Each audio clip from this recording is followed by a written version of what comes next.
hundreds of people right now from all over the world, all interested in how do what do we need to know to overcome anxiety naturally. And I just want to say, just right up front, that even this, what we're going to talk about here today, is not me saying that medication is bad and we should only go towards natural things. But I will say that what we're doing today is going to give you a sense that there are things I can understand and there are things I can know to regain a sense of personal control. There's some fundamental understandings of ways that I can relate to things and be in this world. And so I'm going to talk about those things. You're going to see and feel some, different experiences just based on what we're going to do today. You're going to have, hopefully, see and understand some insights as well. It's summer here in, where I live on this side of the world. And so people have kind of loosened up a bit, and I also live in LA, which is, as far as the pandemic is concerned, is sort of, considered to be a hot spot. Kids are, on the precipice, already going back to school or are about to go back to school. So if you're in that situation, if you're a parent, no doubt you might have stress about that. Some parts of the world are doing better than others. Some people are enjoying the warm, the weather that's out there. Some people are need to stay inside because of the fear of the vulnerability really that's there. And the truth is, right now, it's hard really to know what's happening. We don't really know. And so there's a level of uncertainty, and our brain is wired to go a little overactive when there's uncertainty, because it's really wired for certainty. That's why we get caught in like old patterns over and over again, because we're wired for certainty. And so now what's happening is there's this like anxious fatigue that's starting to settle in. I use those together. Have you noticed that? There's like an anxious fatigue that's there.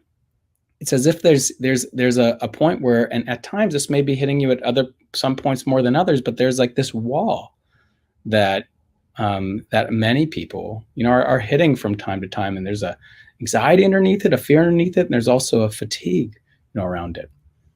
There's new research that you might have heard about that's come out recently that's been on this, on this thing, like what's happening. And I thought this was interesting, as we're getting into this, for you to know if you didn't already know this. So according to the National Center for Health Statistics, in the past, roughly 1 in 12 Americans reported symptoms of an anxiety disorder, what would be classified as an anxiety disorder, this time last year. Now it's 1 in 3. So I want you to know that if you're feeling a kick up of anxiety, a kick up of fear that's there, that you're really not alone, and there's reasons for it, and we'll talk about it here. Another interesting thing just to kind of note, as we're in this era of this really arousing even greater awareness around racial justice and social justice, that when Kaiser put out a poll, they found that 53% of Americans feel like the pandemic is taking a toll on their mental health. But in the African-American community, that jumps up to 68%. And so, just aware of how this affects different people differently. But we're all going through really something together. And certainly you're on this call right now for that particular reason. So I'm gonna, in the next hour, we're gonna do a couple of things. I'm gonna share with you some really key foundations that's been enormously helpful to me personally, and also professionally as a psychologist and a mindfulness educator. And then I'm also going to give us some things to kind of work with. So like today, if you're just here for this today, you'll have something to walk away with that you can begin to understand things differently and implement them really immediately. And that's my goal for you. That's my goal for you today and for us. And in light of current events, I'll also be noting that that there is that today actually just released, really just almost now, is this 21 days to overcoming anxiety naturally. And I'll mention more about that, and then we'll do some Q&A as well, because there's some questions that have come in. So by the way, whether you come into the 21-day program or not, is just this alone is going to be really supportive for you. And I'm going to take what we do in here, and I'm going to edit out this introductory piece, and I'm going to put it right up front in the, as a extra thing to resource within that 21-day program. So just want to share some facts. We know uncertainty is looming in the air right now. We know, I just gave you statistics on, how it's impacting people's mental health and sense of mental dis-ease. We know that mental dis-ease, that stress, the increased anxiety loops in with different types of issues like feeling more depressed, being more snappy with the people around us. So all of a sudden it creates relational issues and relational stress. And that emotional stress that we feel also creates, our heart to race and creates maybe higher blood pressure and can create cellular inflammation. And then we get pain. So it's really important to understand certain skills to be able to dial down the mind a little bit and be able to use our mind to be more skillful with our bodies. And there's short practices that we can do on a regular basis that can be enormously helpful for us. In 2006, I did a study, a national research study. If you know some of my work, you might know this study. It was done in it was published in the Journal of Clinical Psychology. And I took people all over the United States anyway. And I randomly assigned them to a couple different groups. And one group was to just do a brief short practice where they're just kind of noting how they were feeling physically, what was here emotionally, what was here mentally. And if you ever join our Sunday morning meditations, which are just free for everyone to join, by the way, it's just a service we have for the world to join together and to collect together to reground and refocus, that we offer through the Mindful Living Collective, is you'll notice in the beginning, I always do this practice called a mindful check-in. And the reason is to be able to pause and notice our body and notice how we're feeling emotionally and kind of name it, noticing the quality of our attention, is we get out of the stream of autopilot by doing that. It's just a practice, just a simple practice to do. So I asked them to do that. And then I asked them to consider an object, a physical object or a mental object, something like that, that was something meaningful to them. This could have been a tree in nature, could have been a family heirloom, could have been like the clouds. They have visualization of the clouds in their mind. So they became present, they settled in physically. And as I'm even speaking, you can just kind of do this right now. And so you're just feeling your body for a minute. You're feeling the connection of your body to the chair or the ground or whatever it is beneath your feet. And you're noticing how your body's feeling. And I'll get into what the next step of this is in a moment, but just for right now, just this. And then just naming how you're feeling emotionally. A friend of mine and mentor, many of you who know Dan Siegel, came up with a great phrase, and he's really good with catchy phrases. And he said, name it to tame it. So that's the idea, is that you're naming what's here. And the idea is that then what's happening is we're bringing blood flow to our prefrontal cortex, which then is involved with emotion regulation and impulse control. We want to bring blood there. And then what we're doing is we're just noticing the quality of our attention and maybe setting an intention to pay attention. And so I had them do this for 5 minutes a day, for 5 days a week, for 3 weeks. That's it. That's all. 5 minutes a day for 5 days a week for 3 weeks. And what they found was after that time, and then I did a 6-week follow-up. After that time in the 6-week follow-up, there was statistically significant results in stress reduction, amplification on really deep scales of well-being, not the surface scales that we see, which are like just how are you feeling and how's your stress, is basically those surface skills. This was kind of looking more about a sense of purpose and meaning and connection, and so there were statistically significant results in that. And then what was interesting is I then interviewed many of these people to find out what their experience was. Like, what was it about this very simple practice, and done consistently over time, over a short period of time, a few weeks, let's say 21 days, right? And so a short period of time, what was it that that they were experiencing? And at the epicenter of it, the most common experience people were experiencing was one of connection. So what's so painful about the pandemic right now, and what's leading to such increased anxiety, aside from the uncertainty of it, is the disconnection that many of us are feeling. And so here's where the next phase is that we also need, and it's a fact, and there's a ton of research behind this. So my research showed this, but also there's a ton of research that shows connection, feeling connected, is at the ground for feeling well and resilient. And that makes sense. Like, think of a metaphor for a second. If you think of a net or a strong spider web, but a net, right? If you fall, the net's going to catch you. And so connection creates a net for feeling emotionally safe, to feel if I fall, I'll be caught. So a sense of safety and security, and the bottom of our brain really wants that sense of safety and security. It wants to feel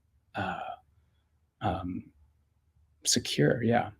I mean, that's at the foundation of it all. It's we're wired to survive, not be happy.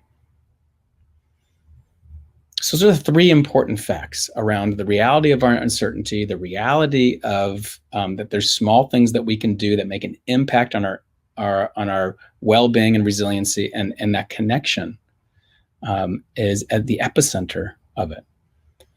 So I want to just share a story. And my wife and I shared this before if you've been on a call with me, but it was quite a while ago when this pandemic first broke. My wife and I were, before it even broke, my wife and I went on a short trip. We were allowed to. We have 3 young boys, and my sister took them for the weekend. It was like this huge gift of time, and we went up to Northern California and took some time away to just kind of be just with each other. What a gift! And so, and then this pandemic broke. And so when it broke, we were like, oh my God, should we get back? I mean, it really escalated very, very quickly. Should we be getting back? Should we be? And all of a sudden I noticed my thoughts started kind of really worrying about, like, well, what if California shuts down? And what if I'm not able to drive back? And what if? And I noticed that I was starting to get really tense, and we were looking at the news constantly, and it was all we were talking about. And I noticed myself feeling really anxious. And so I paused in that moment because I noticed this. And I want to explain to you what happened. Okay. I'm going to get up for a second. Maybe you can still see me. Let's see. Yeah, you can see me good enough, right? Okay, you won't need to see my head for this anyway. We're going to move this out of the way. So here's what happened. What happens to us in any given moment, and might be blurry, I don't know. Come back. Okay, there it goes. What happens to us at any given moment is there's a cycle that I call an anxious loop.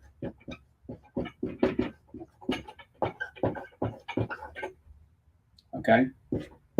This is a conditioned reaction that we have no control over when it hits us and when it swells up.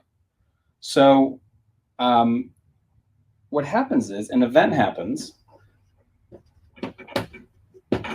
This could be an internal event or something external, meaning it could be a feeling that arises, it could be a thought that arises, it could be some kind of cue or trigger that arises. And what happens is we have an interpretation. Let's just call it a thought.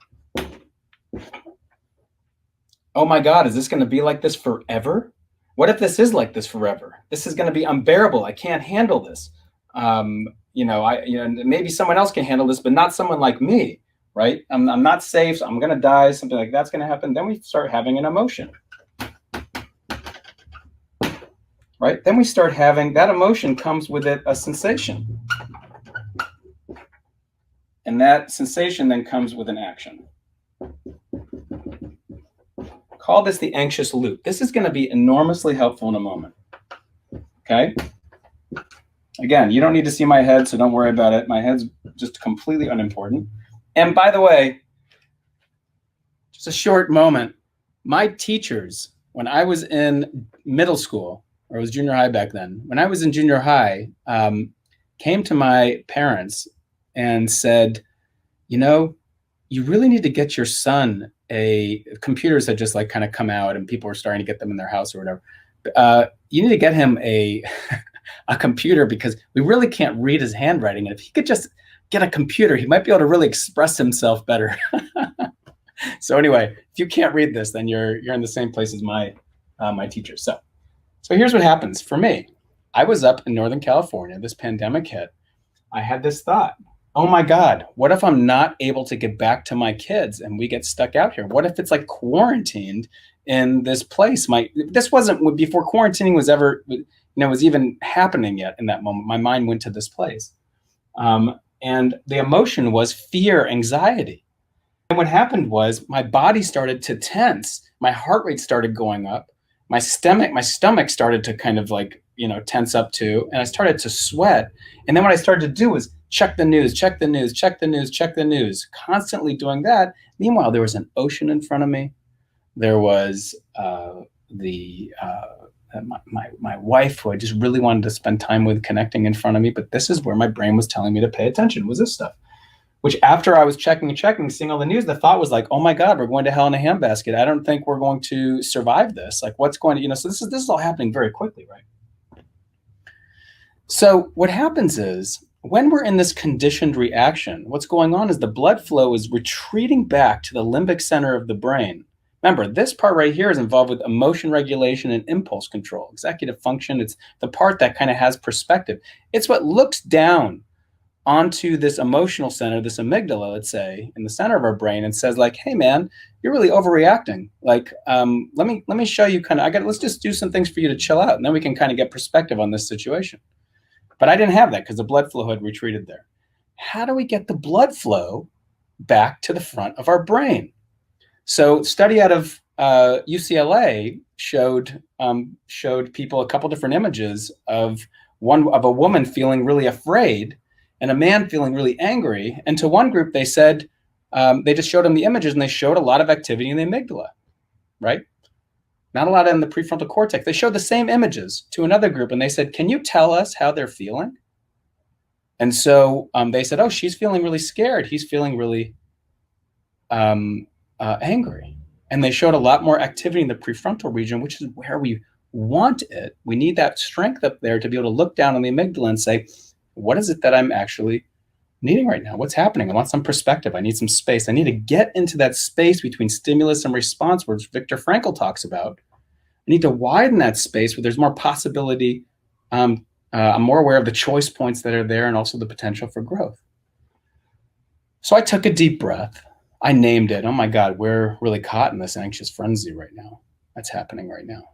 And I did something really powerful, which I'm going to share with you in a moment, that to me is the most impactful, immediate thing that you can do as an everyday practice to be able to come down from your anxious mind and back into a place of greater grounding and balance. So hang on to this for a second, this anxious loop.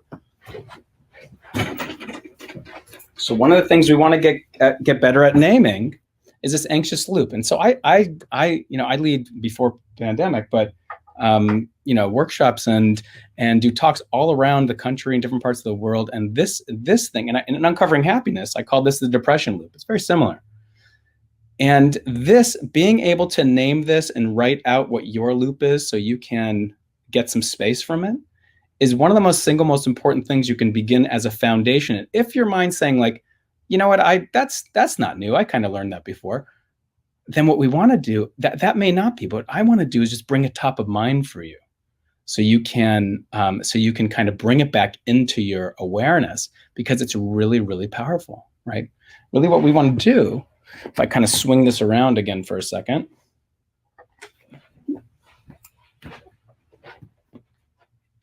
is we want to be like somebody here looking at this anxious loop. I was in it. We don't want to be in the loop. We're going to be in the loop sometimes, but we want to be able to take note of it and get and get in it, because this is that space which we're going to say there's more choice in. Okay? More choice, possibility, freedom. Don't worry if you can't see or read what I'm doing right there. So that's one of the initial things that's really important. So for you right now, one thing that you're going to kind of take away from here is, just in this moment, is you're going to want to take this, and you can do it while we're talking. It's perfectly fine, or you can kind of write it into the chat. That's okay too. But you want to kind of map that out for yourself. What's my anxious loop? So when I'm caught in this, what are my thoughts that I typically have? What are the emotions that are there? And feel free to break them out. There's fear, there's sadness, there's overwhelm, there's, this. What are the sensations that are involved? Well, I get my heart starts beating fast, and I start sweating, and I feel tightness in my chest, or my stomach starts to cramp, or my breathing gets really labored, something like that. Right over my head starts to swell. What are your sensations? And then what do? What's the behavior what's your go-to behavior that you do to typically soothe yourself in that moment? The number one behavior that we typically do, and you might think of it as a behavior or not, is we think more. That's what I call our number one bad habit, thinking. And so one of the things I talk about in the 21-day program is this way of kind of working with the thoughts, and I'll get to that in a minute. But the another thing that I talk about, which is right up front in the beginning, which is the power of recognizing that anxiety and fear is a physiological response, meaning it lives in your body. Your body is a feedback loop with the thoughts that are there. They're going back and forth, keeping the anxiety around. So the intervention for that is typically, even though what we think the intervention is here with the thoughts, that's where the brain thinks the intervention is. That's where the first place it's going to go is, it's going to go to these thoughts. It's going to say, what's the worst case scenario? How do I get out of this? Like, how do I get out of this anxiety that's here? I'm getting into a state of panic. Like, how do I get out of this? What if I can't get out of it? What's going to happen? Maybe I'll never be able to get out of it. That's where the brain goes. That's the wrong place. It doesn't help. Typically, what we want to do is we really want to go to the body. The body is having a physiological response. I just did an interview with a magazine this morning and gave them this exact same understanding. The body's having a physiological response. That's a fact. The thought that the world's going to hell in a handbasket, or the thought that I'm never going to be able to get over this anxiety, or the thought that I'm not going to be able to stay focused enough at my job, and I'm going to lose my job, and then I'm going to be homeless on the street, is not a fact. This is a glass of water. That's generally agreed upon by most people. That's what a fact is. Thoughts are not facts. Even the ones that say they are not facts. They can be checked out and investigated, but they're not facts. Your heart beating fast, your tension in your body that's happening with the anxiety, that's a fact for sure. 100%. We can measure it. Absolutely. So that's where we want to go. We want to go to what we do know, not what our brain is telling us, which, by the way, I'm writing a new book right now called Ultimate Freedom, and it's all about fear and overcoming fear. And one of the terms I picked out and borrowed from Colbert was this term of truthiness. So truthiness, if you've heard it, truthiness is this thought that, and it's in the dictionary, and truthiness is a thought that feels true. It feels true. And the way the brain works is, the more emotional you are, the more convincing the thought is going to seem. Because if a car is driving down the street and you're in the middle of the street and your brain says, get out of the way, you're going to get hit by the car, and you feel fear, you want to believe what your brain says. So we're wired that way. However, when you're feeling a lot of anxiety, you're going to believe these thoughts that are there, and they're not even facts. They're truthy, though. Truthiness. Those are thoughts that appear to be true, or they feel true, But once you look at them, they're not necessarily facts. So we want to go after that. So our nervous system. So here's the most immediate way. And I say this is a practice. It's important to understand this is a practice versus like you do this and that's all going to be, that's it. No more anxiety forever. Life doesn't work that way. Anybody that tells you that it does, I got the thing for you and you do this today and all your worries will be gone. That's when you turn around and move and walk in the other direction. Life is a practice. That's just a reality. And that's okay to understand that because we're all in it together. So this thing about our body going into this fight, flight, freeze response, tensing, throwing blood to the muscles in order for us to either run or fight or making us limp because we're freezing because our brain says it's hopeless. So we might as well lie down so we don't get eaten by the tiger because it thinks we're dead. So it'll just leave. What we want to do is send the message to our brain the opposite. So our body's tensing, it's bracing. What we want to do is recognize that I'm in the anxious loop right now. Just name it to tame it. First step, name it. We recognize it. Then what we want to start to do is a second step called release. How do we do that? Well, we just start with our body to begin with. So we start with our body. Where is it tensing? And then we just begin to soften those areas of our body where it's tensing, whether it's the back or the chest. We want to actively focus on softening. And if it's not softening, then actively stretching those areas of the body. We want to be able to actively open those up. So we send the message to the brain that of openness and not constriction and rigid closeness, which is what anxiety is. So we're working through our body to begin with to be able to shift from the anxious loop. Okay, so that's the first thing. Where do you brace? Where do I brace? So I'll be on the lookout today, tomorrow. Where do I notice bracing? Is it the moment I wake up in the morning? Are there certain areas or are there certain contexts that I brace more and at certain times of day I'm bracing more? Am I bracing all day? And then so how do I weave in a little bit more openness and stretching during the day? We have to work through our bodies to begin with. That is one of the most important things to understand. So again, with release, another thing to release, deep breathing. What does that do? So deep breathing opens up our body and expands our belly, which is again an opening. That's why people recommend deep breathing, not to make anxiety disappear like that, but as a practice of getting your body used to an anti-anxiety response, a practice. Another thing, think about this. Some people practice singing. Why would you practice singing as an anti-anxiety response? Because what are you doing when you're singing? You're opening your vocal cords, right? You're sending your brain the exact opposite of constriction. You're opening instead. So we're just talking about ways to begin to work through our body to do the exact opposite of what anxiety is telling our body to do, which is close down, get rigid, get the blood in our muscles, get ready to fight, flight, or freeze. One more thing that I'll give as a kind of a release exercise through the body is shaking.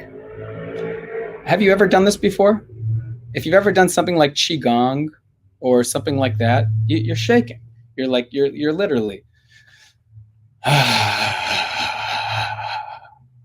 you're literally shaking because what you're wanting to do is you're wanting to release the feeling that's there. So first we recognize that we're in this anxious loop, right? Thoughts, emotions, sensations, behaviors. I know this thing. It's a conditioned reaction. It's not my fault. It just kind of came. The center of my brain is way faster than the prefrontal cortex, the more evolved area of our brain, the area that has perspective. So it's always going to come quicker. Not my fault. I didn't choose it. But once I become aware of it, I can start working with my practice. That I'm caught in this anxious loop and I can start relating to it differently in these particular ways. If you practice with mindfulness meditation and you feel like, wow, I really got this mindfulness meditation practice and I really want to just practice letting it be and studying the sensation with curiosity, you're welcome to do that. And then there's these active ways of opening your body that I think are really skillful to do.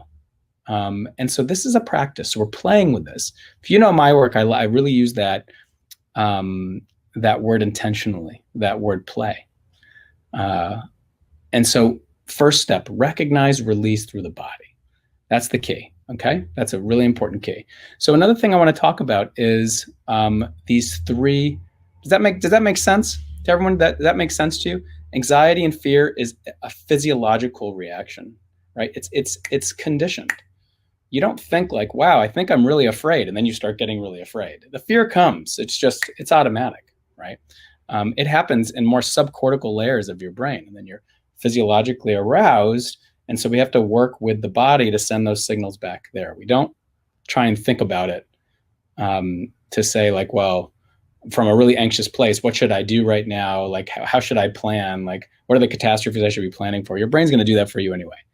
What we want to do is go straight to our body. We want to kind of almost disconnect from our thinking for a little bit and kind of go straight to this. It's just physical. It's like you're wounded in that moment. Your body's inflamed. It's like you got burned on your arm, and you want to go, and the first thing you want to do is inspect the arm and be able to put it under cool water and put the salve on top of it and bandage it. It's physiological.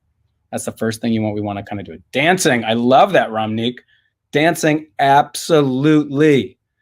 On all the retreats that I used to lead, when we could get together in person, and I promise you that will happen again, dancing is certainly something that we weave into it, because it's an experience of freedom and an absolute antidepressant, anti-anxiety.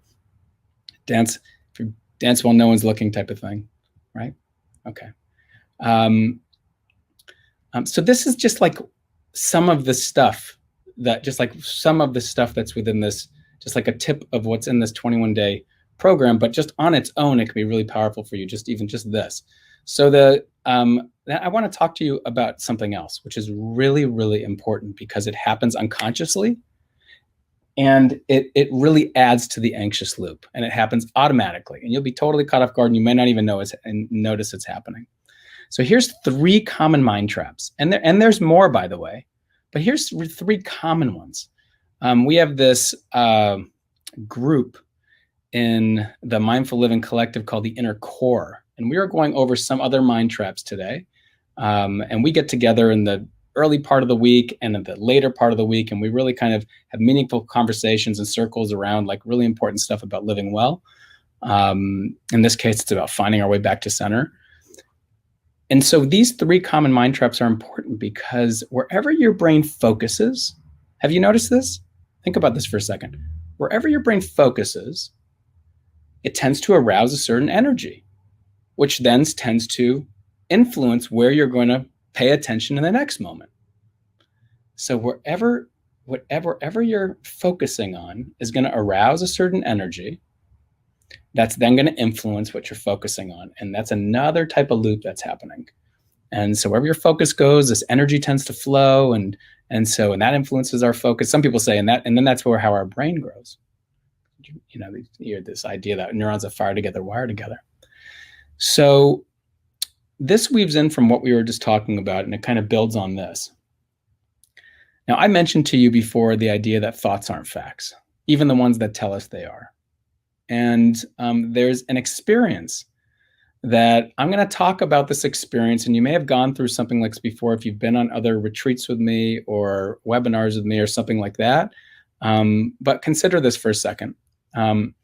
Consider for a second that you are walking down a familiar street. And just, you can even kind of imagine this in your mind for a second. Humor me for a second. If you're out like kind of typing on some emails or something like that, like kind of pause for a minute and come back. Multitasking kind of adds to our anxiety. So if you're driving right now, just continue driving. But imagine you're walking down a street. Imagine the foliage around you and the buildings around you.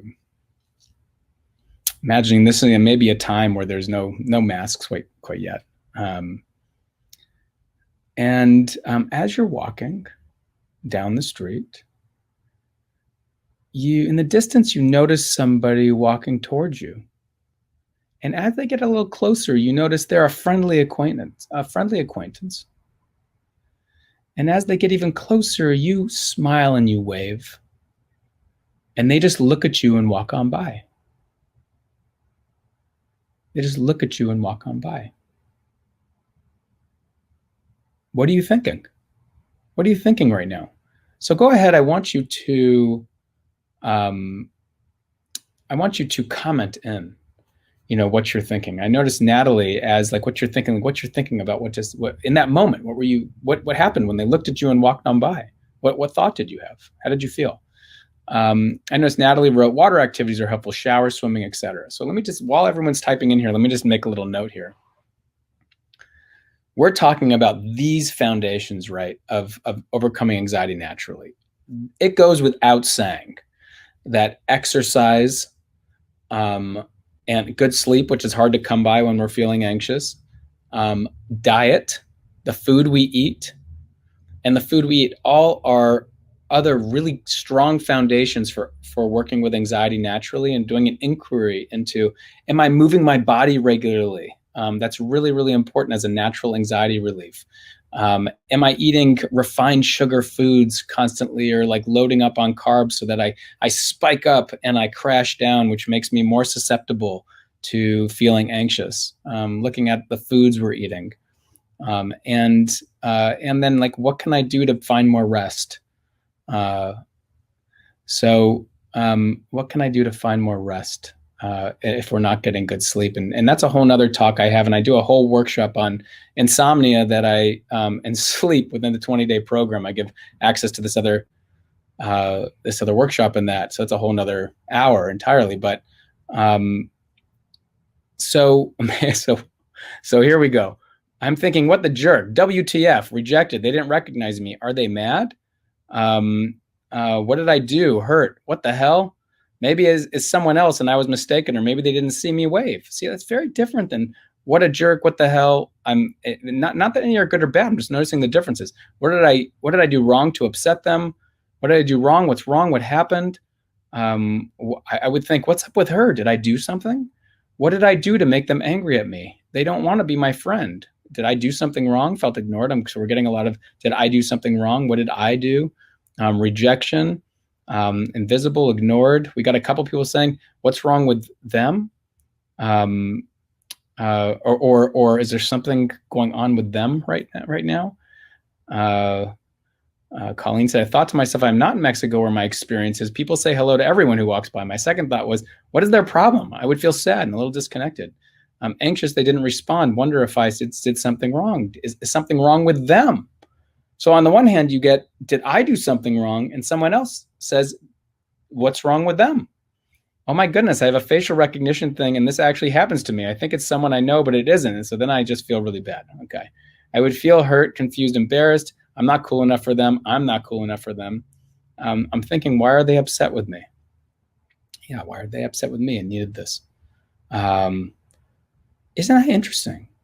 So I gave everyone the exact same event. Someone's walking down the street, they look at you and walk on by. All these different interpretations. If I was walking down the street and I was holding up a glass of water and I said, what's this glass of water? Everyone would say, hey, that's a glass of water.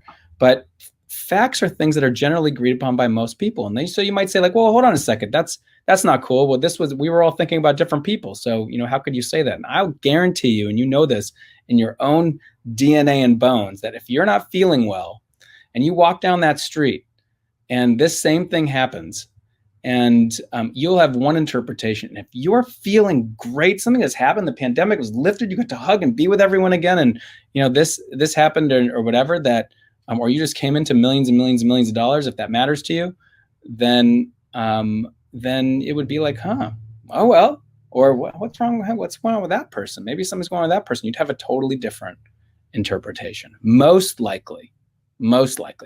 So our emotions really influence our perception, our thoughts. So where we focus then influences the energy that's there. But we know that thoughts aren't facts. We know that. So that's the first common mind trap that we have to do. So what's the antidote to that? We have to learn to recognize the common thoughts that we have. So that goes back to this. And we have to learn how to hold them lightly. We have to learn how to name them. After we come to our bodies, we can notice the thought that was there, and we can name it. We can even write it out on a piece of paper, Write it out and say, and we can kind of begin to work with it. After we come back a little bit more back to center, we can work with these thoughts. Don't work with the thoughts when you're really inside the anxious loop. Wait till you're outside of it. We'll get to that in a minute. A second mind trap is this idea that something's wrong with me. I'm feeling really anxious, so something's really wrong with me. Now, on the one hand, you might say, like, well, was I physically checked out? Was I physically checked out? Did I go to the doctor and they said, like, everything's okay, meaning like I don't have a hyperthyroidism or something like that, right? We always want to get checked out to make sure there's nothing physiological going on that's adding to our anxiety and fear, because that's always a possibility. So that's the first thing that we want to check out. But if not, then we have to say, like, something is wrong with me. So the more I feed myself this idea that something's wrong with me, the more shame I feel. And shame is recorded in the same area of the brain as our stress responses. And so it's like we're pouring stress upon stress. Something is wrong with me. In the movie Inside Out, that's how the sadness felt. Something is wrong with me. And it wasn't until Joy saw that sadness actually was able to, through the sadness, was able to create connection, and make someone feel better, that she saw the value of sadness. Underneath anxiety is sometimes sadness. There's sometimes just grief there. Once we like kind of move past that, and there's sometimes this fear of not belonging, that's there too. So something is wrong with me. Something is wrong with me. Thought, emotion, shame, sensation, heaviness, or fear. I better get this right. Something happens. Action, behavior. Maybe you need to kind of scroll more on the news a little bit more. Maybe I need to kind of eat that bag of potato chips to feel better, that whole whatever it is, right? We get into these bad habits that keep us in this loop. So this is the second mind trap. I'll get to the antidote in a minute. The third common mind trap that's there is, I can't handle it. Anyone recognize this one for you? I can't handle it. This doubt. Go ahead and say yes if this is something that you recognize within yourself, or any of these really. I can't handle it. Maybe this person can handle it. Look at them. They're so great, but not me. I can't handle it. Right? This doubt creeps in. And this doubt, if your focus is on the fact that you can't handle it, you're going to arouse this energy of fear. So what do we need to do? We need to learn to hold this a little bit lightly. Notice, what are my common mind traps? Is it that I'm really believing all the thoughts that come into my mind? Is it that something is wrong with me? If something is wrong with me, is that I can't handle it? Is this doubt arising? Doubt gets in the way of so many things. Doubt can be healthy, but oftentimes it kind of holds us back. So we can check it out. So we want to hold it lightly. We want to come to our bodies, and we want to recognize for a moment that I need to refocus now. So what have we done here? I'm going to bring us full circle for a second. We've recognized, right? That's this anxious loop. I'm recognizing I'm in this loop right now. I'm recognizing how my body's feeling right now. I'm aware of what's happening. So first step is awareness. Now I've stepped in this space between stimulus and response. I've just broken it down to make it a little bit easier about when it comes to anxiety, thoughts, emotions, sensations, and behaviors. When we recognize it, we step out of it. We're no longer in it. We're stepping out of it so we can relate to it. There's a little bit more space between the stimulus and response in that moment. Sometimes it's a little blurred. It's like we're kind of in both places, but we're kind of moving a little bit more in this direction. The more we kind of come to our body and begin to open up our body a little bit, we're starting to release now. We're starting to release. I gave us a number of examples of ways of releasing. Then what we want to do is start to move all these mind traps that are part of the recognizing, right? Then then we're going to want to move to refocusing. So I'm really breaking down these 3 R's right now. You may have heard me talk about these 3 R's in like a 3-minute video, a 5-minute video. I'm really breaking it down, fleshing it out here in a much bigger way. So powerful. Recognize, release, refocus. So what's the refocus now? So refocus is we're refocusing our attention so that we can create a new energy that's there. But we can only do that once we've kind of come down and stepped into that space and begin to do this shift. And the way we come down is through this release function, right? The refocus is now saying, okay, let me look at this thought. So I can't handle it. Is that true? I love working with Byron Katie's 4 questions. Or I kind of do a little bit an adaptation from it. We really integrate these, in one of the days within the 21-day program. But we say, is it true? Do I know it to be absolutely true? Am I sure about this, that I can't handle this? Is that a fact? Would everyone say this about me? Has this happened in 100% of the situations? That's what a fact is. So, well, I can't say it's absolutely true. But how does it make me feel, this doubt? Oh, it really makes me feel kind of shamed and worried and fearful.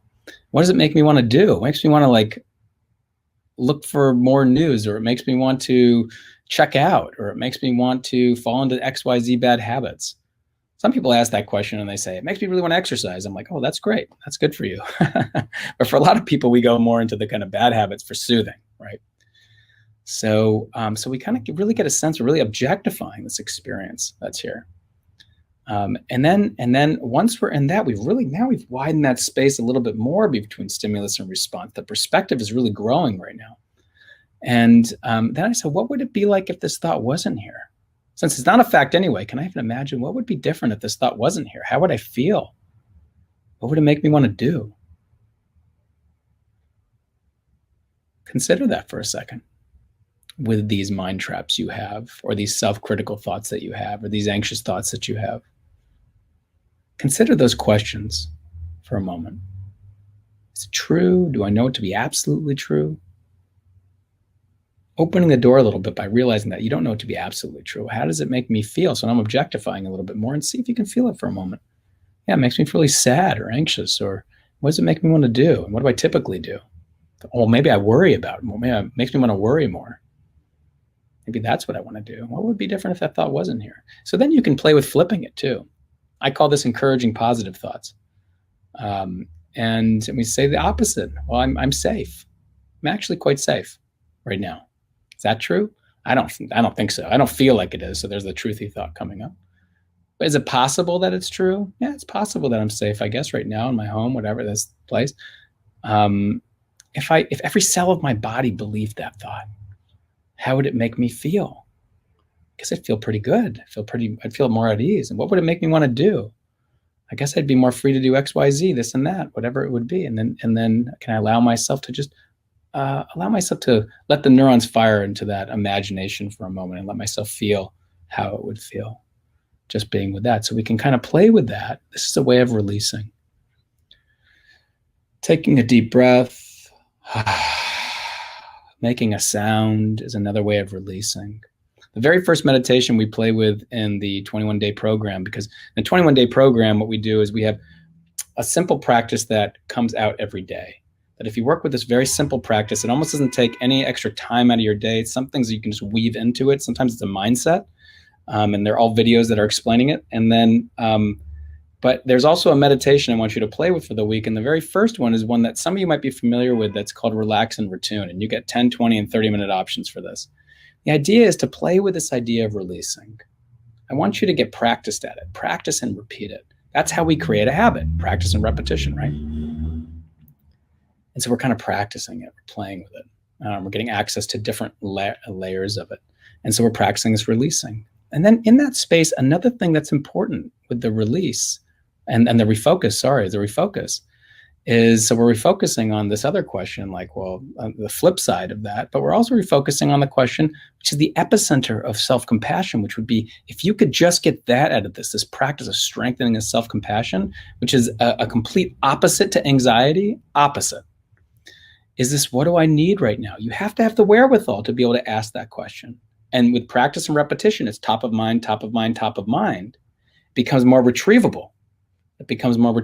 And before you know it, what's happening is you feel like you're retrieving it more. It's coming to your mind more. Even the beginning of a panic attack, it's more likely to be retrieved of what you're actually needing, because you've had practice with it over time. So with a little patience, we get some practice and repetition, with that over time. So what do I need right now? And so those are some keys. I really hope that you kind of soaked that in and took it in, maybe took some notes, around these particular things. So, just to review, now in this time, this pandemic, it's not a time to retract and feed your fear. That's not what this time is about. and doesn't help us, and it doesn't serve anybody to do that. It doesn't serve you, it doesn't serve the people you love and care about, it doesn't serve anybody. It's a time really to really allow and invite growth. It's an opportunity for that. And we grow by supporting each other. We grow by that connection, and that's why I have, to me, that's why I put all my programs within the Mindful Living Collective, whatever program it is, because I know that to me, it's the best community I've ever found of encouraging and supportive and insightful people that all kind of live there and spend time there. And that's when a program is in there, like the 21-day program, we're going through the 21-day program, and all those people are also there, and we're kind of working with this stuff with each other and getting encouragement, support, and insight. So just to review, first thing we want to do is there's this anxious loop. It's conditioned, right? Thoughts, emotions, sensations, behaviors. We want to move outside of that loop. The way we move from the inside of that loop to the outside of that loop is by naming it, by recognizing that. And one of the practices to do that is to really journal out these areas of the anxious loop for yourself, so you're really objectifying them and you're bringing it top of mind, so you're able to recognize it more in your daily life. I want to step into that space between stimulus and response, where choice, possibility, and freedom lie. The second thing is we want to work on then releasing. We release through our body. We release through noticing where we're bracing, we're softening, we're doing a big exhale, we're doing some deep breathing, we're even with the beginning of anything, just breathing in and going, what's happening? I'm opening up my vocal cords. So I'm opening, I'm shaking, I'm dancing, as some people said here. So beautiful. I love these suggestions. This is the power of the community here. And, we're doing these particular things, right? That's what we're doing, releasing. And then we can work on with the relax and return practice. We can work on releasing the busyness of the mind, releasing the self-critical thoughts and become aware of it, just letting them flow out with the breath, practice and repetition. This is how we kind of build the natural, overcoming anxiety naturally. We build that habit. And then the third thing is we want to work on refocusing.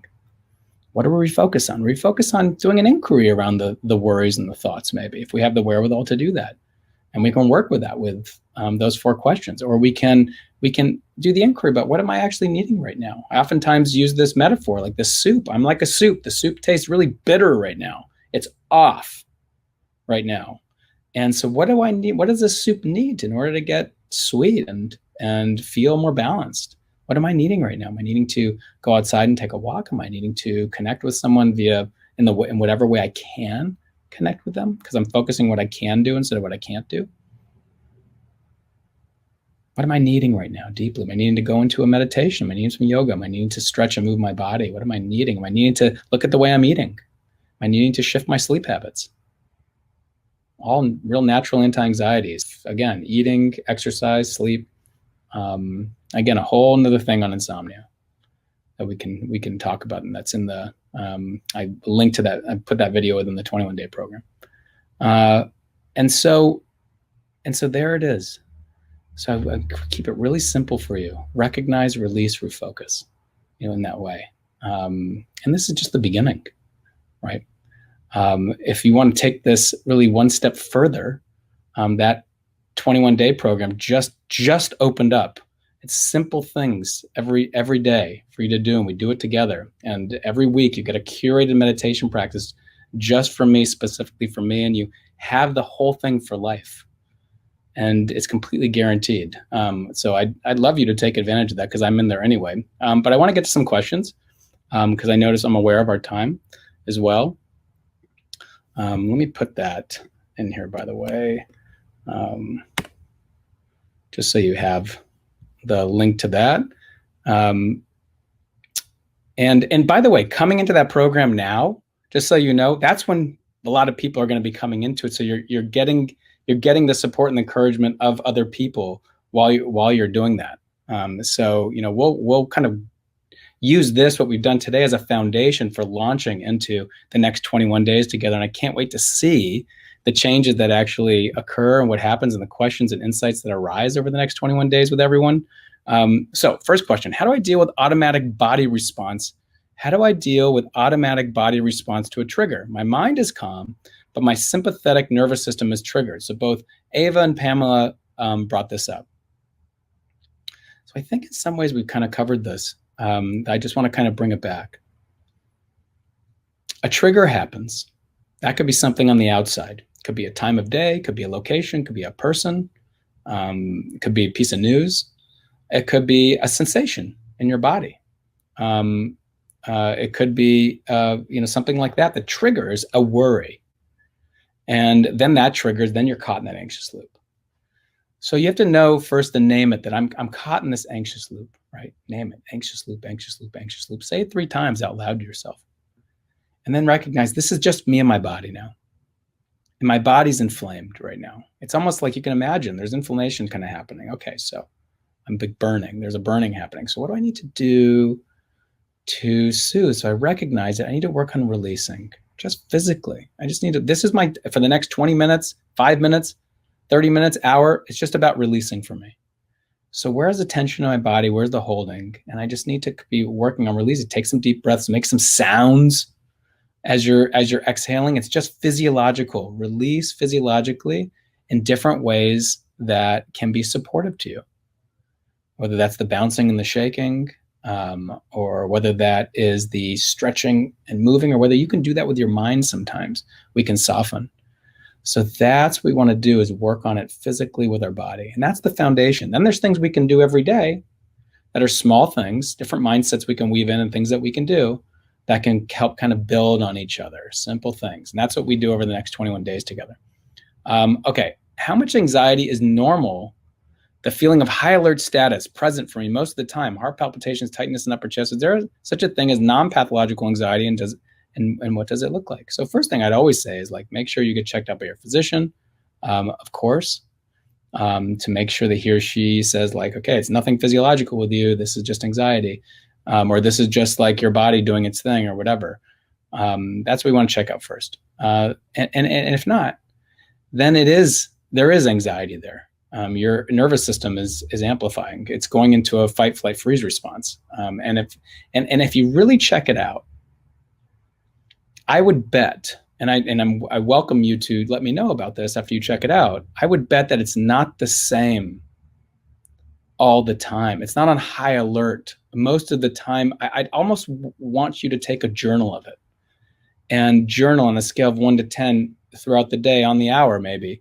Like, on a scale of 1 to 10, where is it? So you can get an accurate description of factually of what it actually looks like. And maybe you've done this before. And then we want to work on really kind of making it a life practice for you to soothe your body, soften your body, and take care of your body if it's in that heightened state of alert. Think of it physiologically, nothing to worry about. You already know what you need to do. You need to recognize, release, refocus. And this is practice of releasing and soothing. And the refocusing sometimes is back on the soothing. And if it's making you kind of think, in catastrophic ways, or in ways that are amplifying it, then we want to come to our body. Then some of the refocus could be on the inquiry around, is this thought even true? What I'm saying? And another, by the way, another natural anxiety that we really kind of dig into a little bit later on in the 21-day program is gratitude. Like, there is a reality to gratitude because there's a focus on it.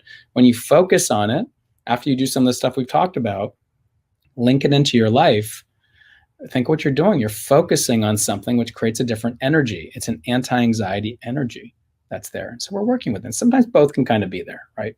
You don't need to have, it doesn't need to be just one or the other. Sometimes both can be there, and we work with that. Can we just let it be? The course begins right now. Thank you for asking that, Betsy. You can go in right now. You can actually go in right now. The 21-day program is totally open. Just opened. There's the link to it. I'm linking it there. And you can jump in there like today, and we can start we can be on this kind of journey together over the next 21 days. You can just get in, and you'll notice at the bottom of the page when you get there that there's an opportunity to even gift it to somebody, because there might be friends and family and other people that that could really benefit from moving through a program like this over 21 days. And again, I'll take what we did here, and I'm going to put it in the front of the program just as something that you can review and to resource what we've done here as you move through these 21 days. But definitely take advantage of it. Ava Marie said, does what we eat affect us becoming more anxious? Absolutely. If we're eating a lot of refined sugars, or we're eating, and I'm not a nutritionist, but I just know this much. So anyway, yeah, when you eat a lot of sugars or drink a lot of caffeine, or you're drinking a lot of alcohol or something like that, and everyone's body is different, so everyone's body needs different types of foods and nutrients. And so you were kind of bringing a sense of mindfulness to it to check it out for ourselves. But typically, if we eat a lot of refined sugars, then what happens is it spikes us up, and then what comes up comes down, and we crash down. We can get tired and lethargic, which can make us susceptible to these other emotional reactions that are there, like anxiety or anger and irritation, things like that from the tiredness that's there. Or, like a lot of regular alcohol consumption after a certain degree can, weigh us down. But check it out for yourself. Everyone's different, of course. But you want to see that there is a link between our food, the food that we take in, and our emotional state, for sure. And exercise, or lack of that. And by the way, meditation has been absolutely shown to be a source of renewable energy for us, and a source of anti-anxiety. And so just consider those things, like food, exercise, sleep, and diet are four fundamentals, that are there. Sleep, food, food, food and diet. Sorry. Food, exercise, sleep, and meditation. Okay. How to manage complex PTSD fear added to the pandemic fear. Yeah, that's even a larger question than we can kind of get into right now, because with PTSD, what's happening is, or if you have a long history with deep anxiety, what's happening is your nervous system's already like hot coals, and it's on the lookout for anything. It's hypersensitive to anything that might be related to fear in any way, and it's more likely that this anxious loop is going to you're just more susceptible to the anxious loop getting triggered. Basically, that's kind of what's happening. And so your work in some ways is to get better and better at recognizing the loop when it's happening, to be able to get outside of it and dive down deep into what you're actually needing, what your nervous system is needing, and go at that with a sense of commitment and almost fierce attention, to be able to recognize, like, this loop is happening right now. I got to get really clear on what my needs are generally, so I can have them top of mind.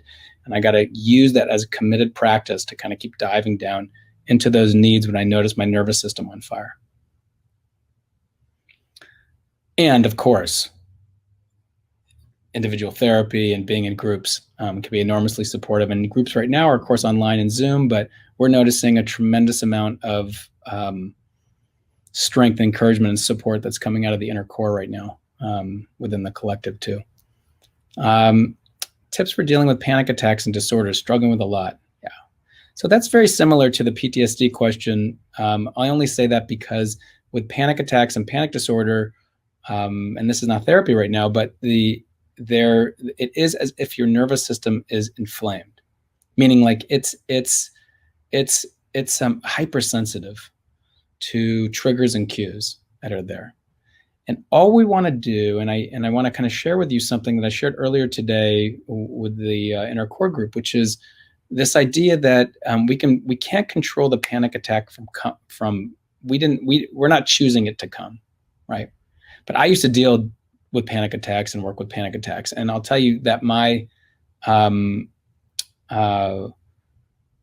understanding of the neuroscience behind it, meaning that really what's happening is that you can't pay attention to the worries and be embodied and attentive to what's actually happening in the present moment at the exact same time. There's an inverse relationship. When one comes up, the other one begins to come down. And I understood that, and I began to trust it. And I understood that if I can just stay with my body and my breath, if I can just stay with something in this moment, if I can just stay with it, and when it goes off, I'm going to continue to bring myself back, then I can cool down the panic because it's being fueled by my thoughts and worries. So I just have to trust, even though there's a lot of truthiness in that moment. The truth, what I mean is that your mind is telling you need to pay attention to this panic and really get rid of it. And like, something terrible is going to happen and this type of stuff. But the reality is, it's just this moment. It's just this breath. It's just this body. If I can stay with it, it's going to come and it's going to peak and it's going to pass away. And it's going to pass away sooner if I can just stay with this right now. If I can just watch it, it always comes and goes, and it comes and goes sooner when I tend to something in the moment. And so that's why I bring us back to our body, softening our body, just being in our body and taking breath to deeply exhale, but just noticing that as I do that, I'm not paying attention to the worries as much, but I'm paying attention to what's actually here in this moment, my body, this breath. And then it'll start passing away sooner, and you'll start to gain confidence and trust in yourself that, like, I know what to do and I know what works, even though my mind tells me that this isn't going to work.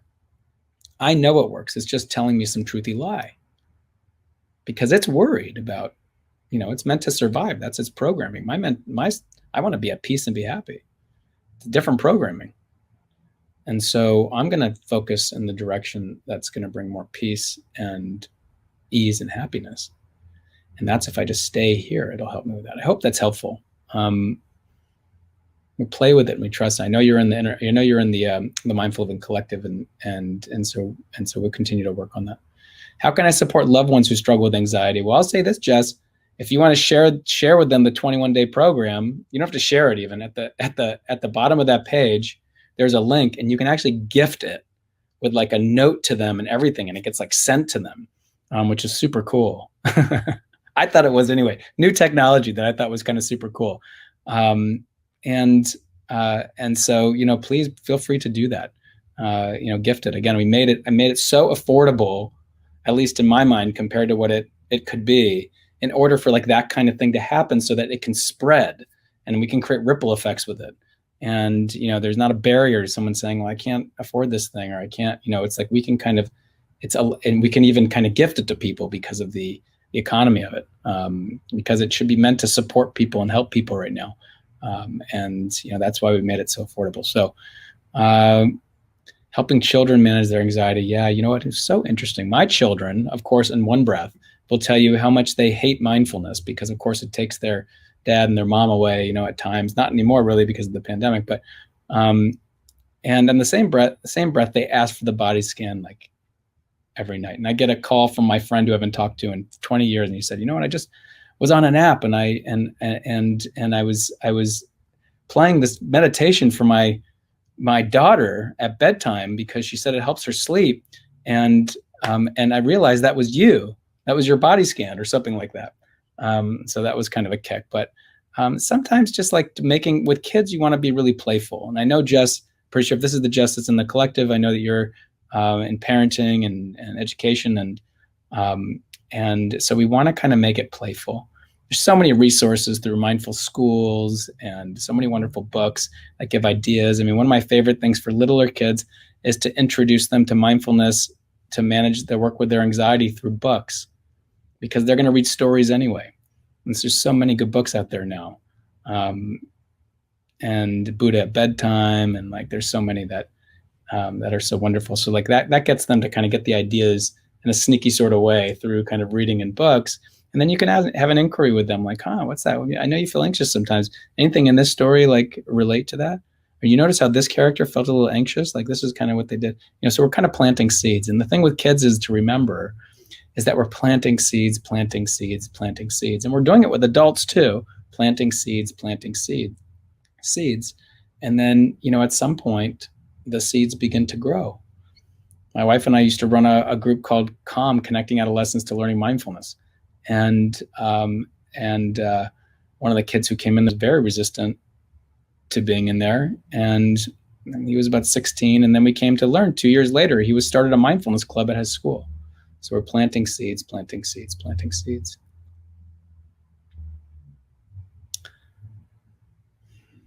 So I hope this was helpful. And again, I'm going to put this in the 21-day program at the top so you can keep reviewing it. And to kind of get this out of it as you go through those 21 days, if you choose to do that. Absolutely my pleasure. It's my favorite thing to do to be here with you. And we'll continue connecting in different ways. There's so many different opportunities and so many things coming up that will provide even more opportunities for our connection and continued learning and growth. And otherwise, I really look forward to being with you in this program. I hope you choose to jump in.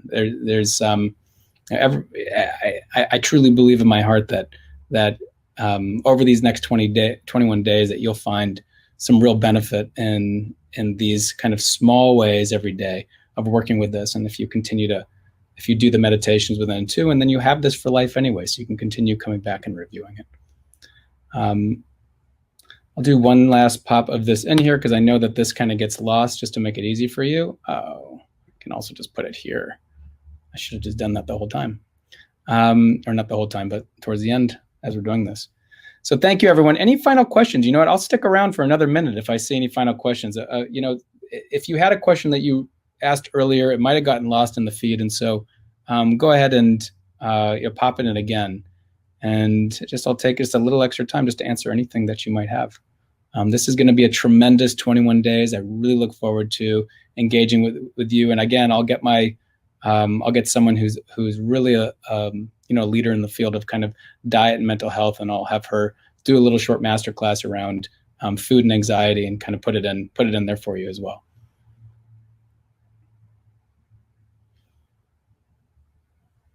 Well, okay. Oh, Richard, the community hug? Well, absolutely. Okay, guys, speaking about getting embodied for a moment, we've done this in some of when does the program, what time does the 21 program meet? Oh, it's live right now. It starts when you go in there. Every day you're going to get a new lesson will open, a new video lesson will open up for you. So we're all kind of in it. So you can go in there and actually get it right now if you want to. You can start the program anytime. That's right. Really excited to be in there with you. Talk to my TBI group from St. Jude's. You can, LA Music Sound, you can email me offline about that, and we can talk about that. Okay, beautiful. Let's see. What about the role of childhood conditioning, the programming, and how it affects our mind traps? Is the approach similar? So that's a great question, Paula.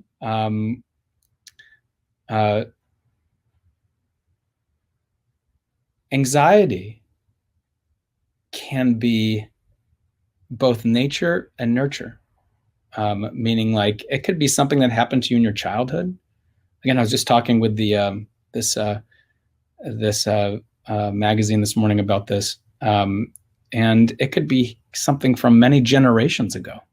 It didn't even happen in your lifetime, because our experience is getting coded in our genes, and then we pass them on.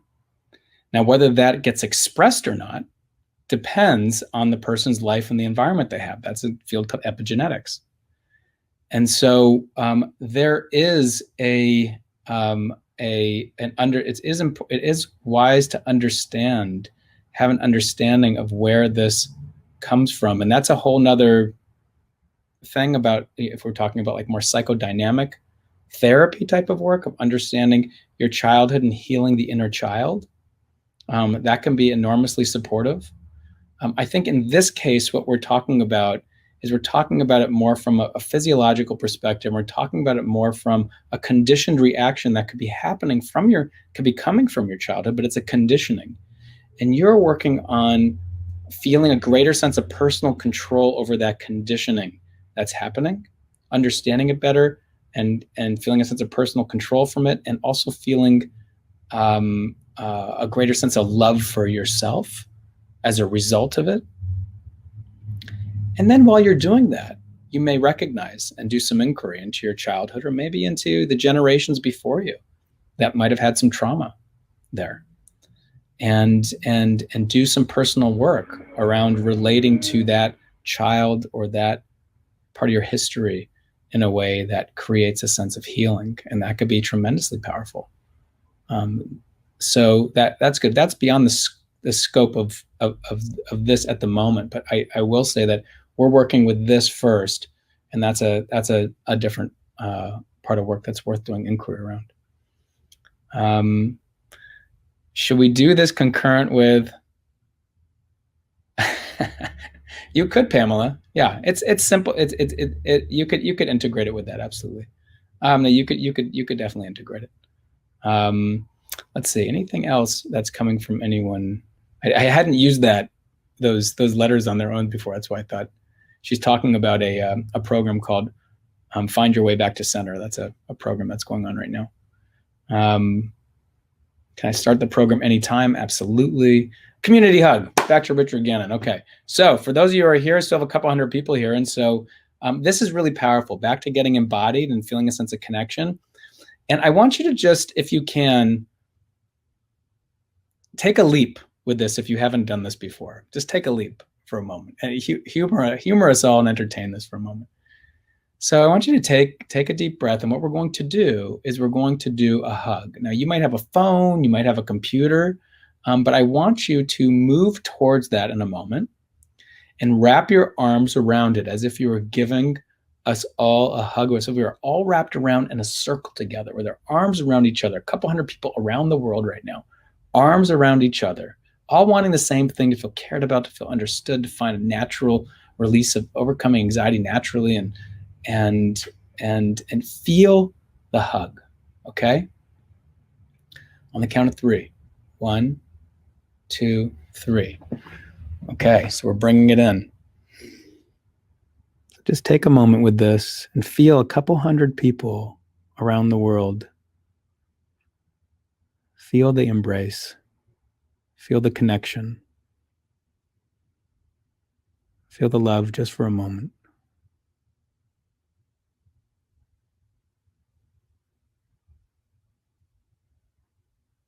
Okay. Thank you for that prompt, Richard. May we all find more natural relief the days and weeks and months ahead. May we all find that great sense of personal control that's in us, and we build the sense that no matter what comes my way, I'm going to be okay, and find our way to greater peace in our lives and for those who we love and for those around the world. Okay, we'll come together again. Bye for now.